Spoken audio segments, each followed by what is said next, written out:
Hello, সবাই কেমন আছো? আজকে আবার চলে আসলাম নতুন একটা ভিডিও নিয়ে।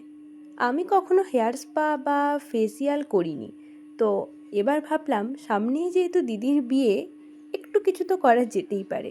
অ্যাকচুয়ালি হেয়ার স্পা করার আমার কাছে মেন কারণ হলো চুলটা একটু হেলদি যেন হয়। প্রচণ্ড চুল উঠছে। যদি আপনারা কেউ কোনো ন্যাচারালি কোনো কিছু জানেন যেটা করলে চুল ওঠা কম হবে, আমাকে প্লিজ কমেন্টে জানাবেন। আমি খুব এটা নিয়ে বিরক্ত হয়ে আছি, চুল ওঠা কিছুতেই কমছে না।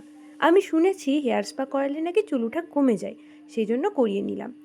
তারপর একটু চুলটা সিল্কিও হয় আর চুলটা ওঠা কমেও যায়, যেটুকু শোনা কথা। আমি তো রিসেন্ট করিয়েছি তাই বুঝতে পারছি না, দেখি কি হয়। 1.5 ঘন্টা ধরে আমার চুলে ম্যাসেজ করেছে, আমি তো ভীষণ আরাম পেয়েছি। তো যাই হোক, আমি সন্ধেবেলার দিকে করেছিলাম, তাই চুলটা খুব ভালো করে শুকিয়ে দিয়েছিল, যাতে কোনোভাবে ঠান্ডা না লেগে যায়। যাই হোক, ফাইনাল লুকটা কেমন লাগছে অবশ্যই তোমরা জানিও কমেন্টে। ভালো লাগলে একটা লাইক করে দিও।